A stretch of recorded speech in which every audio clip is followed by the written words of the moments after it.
17 books on mindset. Called a futurist, a spiritually enlightened being, founder and CEO of Deleflor Technologies International. That's you. Talking on emerging before emergency, Ivonne Deleflor. Thank you, everyone. And I'm glad I have a timer. So good evening, good afternoon, or good morning, wherever you are looking at this, virtually or live. First, I want to say thank you to Refiners, to Tab, Catherine, and to your lovely daughter for welcoming me here.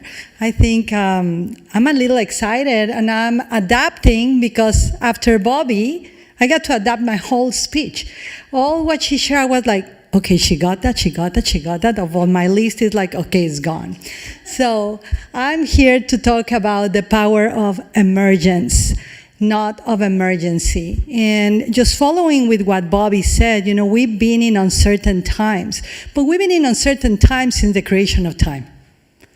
We've been living uncertain times since the beginning of everything. So for me, I am a living, walking evidence that in uncertainty we can thrive. And the reason why, I'll explain you a little bit, why the power of emergence is the future of mindset for business, is the future of mindset for relationships, is the future of mindset for everything we do, we say, we feel, and even what we don't do, the undoing, the spiritual aspect. But I'm extremely excited here. And the first thing I want to say is I've been serving my community over 20 years as a practical, this is a key word, practical spiritual teacher. I'm not a typical spiritual teacher because I'm also a futurist. And in my niche of spirituality, a lot of people think that if you're a spiritual teacher, all you have to talk about is the now.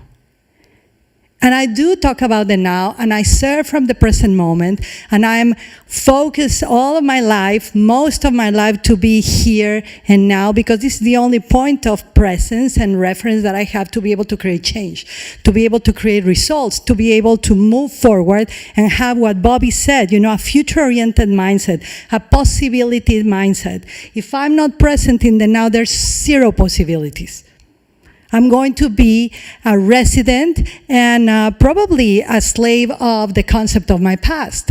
And I'm such a believer that the past is only a place of reference. It's not a death sentence, and it's not a place of residence. Hence, the future is part of me, right? So I've been serving as a practical spiritual teacher, as a futurist, and also as a trauma integration specialist. Over more than 20 years, I have helped people, organizations, individuals, and myself included, to integrate trauma, to understand the past, again, as a place of reference, but as a point of reference where we can actually access knowledge and bring it into the now as leverage to build better futures in all areas of our lives. I don't think anything is wasted. The trauma, the challenge, the loss, I actually see that as potential fuel for me to have leverage and advantage in a competitive market, which is spiritual, financial, relationship-wise, and just being human is just tough. It's the toughest championship we will all have while being alive on earth. So why the topic of emergence? Because during these times of challenge, people are focused on resolving problems, which is pretty cool. It's pretty good for leadership. Creating solutions, which is cool too. But for me, I always like to take things to the next level. And the reason why is because many years ago, when I was 17 years old, my past self, because I'm the future self of that past, had a near-death experience where I had the lived evidence and the experience that we could emerge of any circumstance. That what Steve Sims is his name, right? What Steve was saying, that the word impossible is not even, I even feel nauseous of like, it's I don't even want to say it, right? But the word impossible shouldn't be in our language, shouldn't be something that we should strive for, because we are setting ourselves for failure. I'm going to achieve the impossible. Say no one, really. No, it's an illusion. It's a trick. It's like an aspirin that we give ourselves to feel a temporal comfort on our.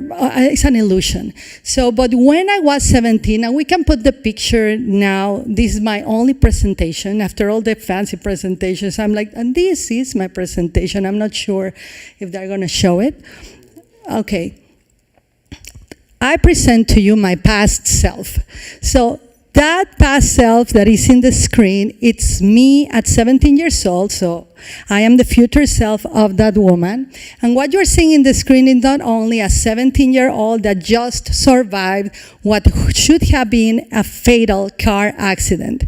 It's not only a girl or 17-year-old that lost an arm, you cannot see it, but I lost an arm, a leg, and I was put back an arm and a leg. So I'll show you, I don't know if the camera will take. But my arm was sewn back into my body.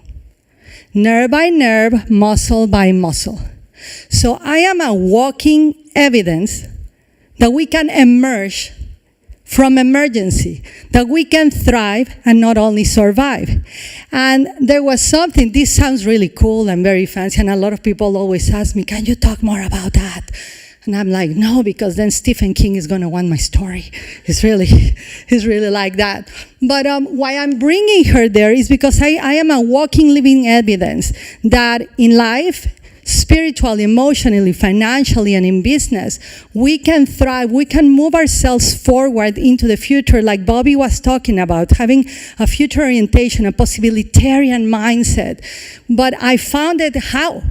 You know, it's so cool to give the motivational speech, but I want to give tools, a system that we can all implement no matter where we are at in life, no matter the trauma we lived, the childhood we have, the beliefs we have in ourselves. So one of my goals after that experience was to help people restore self-faith. Self-faith that they can be a great salesperson, self-faith that they can be a great human, self-faith that they didn't have to look like anybody else to thrive. You see, imagine the changes that I had to go in my mindset. Before that moment, I was in a leadership path already. I was the president of my school. I was about to head into college. I was the president of my college too. And I was pretty egoic. And the proof is that I'm doing a facial mask. Yeah, I don't know why. I just came out, in that picture, I came out of being almost a month in intensive care. And all I can think of is, am I looking good when the doctors come and when my friends come visiting? I mean, that's all I'm thinking of and what I'm going to do in the future. And what I'm going to do in the future with what just happened. I'm not draining myself with the past. I'm not thinking about how my arm will look, because by that time, the doctors didn't know if I was going to keep my arm. The doctors didn't know if I was going to keep a leg. And the doctors by then said, okay, she's going to survive. So that experience gave me a superpower, and a superpower that I truly believe is contagious and that everybody can obtain without having to go through a near-death experience. Because I was dead like 28 to 29 seconds. I was dead. I picked up my arm from a backseat of a car. I picked it up because it was there. You know, I was not going to leave it there. I mean, at least it was there. I was aware, I was alive. And so, but in those moments, see, I told you that it's like, it was kind of sci-fi, the story, right? But in those moments, in that near-death experience, I received a gift. I received the superpower that nobody has to die. Nobody has to lose an arm or an accident or being told that you're not going to live or that you're not going to look good, because I have, my body's filled with scars. I mean, I'm like the, you know, atomic woman, bionic woman kind of thing. But the gift that I received there, it's a 5-step formula that, thanks to that experience, and I've been applying it since before that, I've been able to thrive in circumstances that very rarely humans can. And I've been able to support a lot of people, from teenagers to children to parents to business owners to leaders, to thrive in the most atrocious conditions, from the most atrocious situations. One time, I was able to serve a woman that right now she's an eminence in the United Nations, who at the age of 5, because her skirt was shorter than, it was longer than my pants. But because it was shorter than what her religious family thought, she was put in the middle of a circle, and she was, to punish her because of that, they removed her nails one at a time, and the whole family was looking. So I have been able to serve a lot of people that have had a lot of trauma, and I share this with her permission. And so, but that strength, that resilience that I carry now, I have been able to pass it on to others with these 5 steps. So these are the 5 steps that I learned from this girl, 17 years old, from having thrived, not survived from that car incident. Notice my words, not accidents. So number 1 is awareness. And I'm again going to repeat, it's like I'm echoing Bobby right now. Awareness of the moment. When my arm was cut, when I had that car incident, an accident, I was in the passenger seat, my best friend was driving, she was unconscious. She was well in her body, but not in her mind. She went into a panic attack, and I don't blame her. You know, you look around, you see your best friend without an arm, without a leg, you probably will have a panic attack too. I didn't. For some reason I didn't. I know that I had been meditating since the age of 12. So the law of accumulation, the cumulative effect of that work helped me that day at 17. So she's unconscious, she then wakes up, she's in a panic attack, but I am aware. I am aware of what is happening in the moment. And this can be transferred to business, to sales, to pandemics, to everything in life, to situations with our parents, with our children. What is it that is really happening? Not what I wish it could happen, not what I want to happen, or I wish it would not have happened. I mean, it will be cool, like I wish my arm was not cut and not in the backseat of the car. Yeah, but that was not reality. So I have more chances and more power in my soul, in my mind, in my actions, in my beliefs, if I make peace with what is. And if I am aware of what's happening now, it ends up stories, it ends up drama, it stops draining my emotional energy, and I can use that energy for positive things instead of beating myself up, turning into a victim, and then dying into the future again, because I died that moment, but dying again as someone that didn't do anything with her life. So the step number 1 is to increase your awareness. So again, a great tool for increasing awareness is meditation. In meditation, walking mindfully, where are you at? And when those thoughts come that tell you the story, oh, you are too ugly, oh, you are too skinny, oh, you are not making it, you are not making sales, you are not successful. Yeah, those are stories. But bring awareness to the moment. Bring awareness to what is. So that's step number 1, awareness.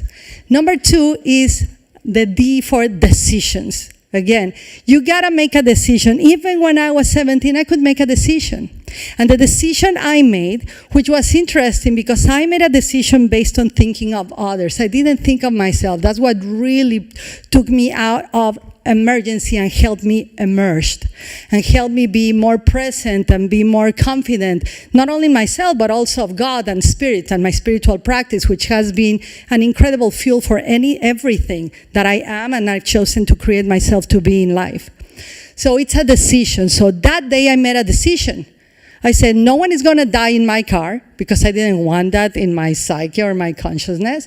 Number 2, I thought of my dad. My dad had worked so hard to get me that car.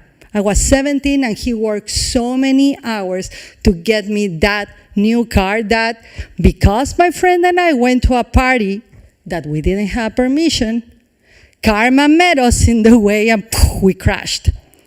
in Mexico City. And so I thought of my dad and I said, I'm not gonna do that. I'm gonna come up, hey dad, this is your daughter, no arm, no leg, but all cool. I'm not gonna let my dad suffer more. And so what am I gonna do? And this is all in an aspect of a minute or so, in the impact of the car. I'm gonna public speak. I made a decision to public speak into the future. Obviously, it was not this public speaking after Bobby Laporte. I was thinking, I'm going to go into colleges and tell children, don't escape, pay attention to your parents, put your seatbelt on, you are going to be saved, drive wisely, etc., etc. So I made a decision. But the power of making a decision was not, oh, it sounds amazing that she made a decision. The power was that my brain got moved from the amygdala, the fight and flight response, into my prefrontal cortex, into my parietal lobes, which is the power of decision, the power of thinking and creating the future. So in that moment, without awareness of it, I was already creating the future I'm living right now. I didn't know how it would look like, but I was already designing and sculpting my reality. So that's the power of decisions. I always say that indecision is a pet peeve of mine. I'd rather make a decision and be mistaken than be wondering and not making a decision at all. The cemetery, again, is filled with indecisive people. And decision makers too. We are all going there. But so that's number 2, the power of making decisions. Number 3, you gotta take actions. Again, Bobby said it. Yeah, I'm like echoing Bobby right now. Echo Bobby. But the actions have to be very mindful. Actions, a lot of people stay busy. And I think Bobby said it too. Stay busy thinking that that's the way that they will be productive and they will be successful. I am not interested in success at all. I'm interested in fulfillment, in sustainable human transformation, and results that can really help organizations, people, our clients, our children, and the future generations to thrive. Because I am aware, awareness, that I am already an ancestor of my future generations. With that awareness, my decisions go higher. I feel more responsible, more cool, and since I know I have this superpower that I'm sharing with you, I feel very responsible too. So I take actions in alignment with the awareness and my decisions. Anything that is out of that field of awareness, anything that is out of that decision becomes a distraction. So I say no to that. And sometimes people don't like it, but I love people enough not to care about what they think. I gotta love them enough not to care what they think. So I take actions that are in alignment with my awareness and with my decisions that I want to make. So that's number 3. Number 4, it's planning. Anybody here in business, have you ever been successful without planning? Hey, let's make some sales. How many? I don't know. 1? No one. Hey, let's get married. When? I don't know. Next lifetime? No. It doesn't work like that. I'm a very practical spiritual teacher. I'm a believer of the now. I'm a believer of the flow. I'm a practitioner of the flow states. But I am obsessed with preparation and planning. I think I do more planning and preparation than delivery. And the reason why is because as soon as I set my mind into planning and my actions into planning and putting those, translating those decisions into a method, into a system, my whole subconscious mind follows the plan. I have a coach. He was a Navy SEAL. His name is Chad Wright. He's incredible. And he always says, Ivonne, and to everyone that he coaches, plan your dive, a Navy SEAL, and then dive your plan. And I have found that every time I have a plan, for some reason I get more results. It sounds silly and it sounds common sense. But it is because my subconscious mind does not know anything but to obey the directions that my conscious mind gives it. So if I give it random in automatic pilot, I'm going to end up in the plans of others. I'm going to end up panicking in the plans of social media. I'm going to end up panicking in the plans of the news, which they should be called the olds, not the news, by the way. They're so old, so repetitive, in my experience. So I want to plan, because without planning, everybody says, or most people say, that without vision, the people perish. I don't know if I fully believe that. I believe that without planning, the people with vision will perish. The vision will never be manifested without a proper plan. With a plan, you can correct. You can course correct. You can come back. You can review. You can track your numbers. You can track your results. Even spiritually wise, that I've been so obsessed since 12 years old with the concepts of self-realization and God realization, I can track. My plan is to have more states of flow, more states of bliss, be less reactive, more proactive. And I can track that with this plan that I have. By the way, I'm responding to situations. So that's number 4. Number 5 is in that poor word, environment. But spirit, your spirit scorns it and it's free. It masters time, it conquers space. It makes that trickster chance to be it, with love fueling it, with love for who we serve, for what we do. It is truly emerging and unstoppable. Thank you so much.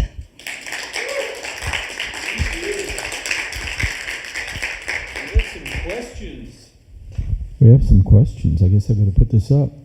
So, do you want me to read them, or you just want to read them? What do you want to do? Oh, we can. I like this. You like this? Okay. A question from Mike. What is the best way to get myself into peak performance? How do I get myself to deliver high-level results day after day, even when I'm tired?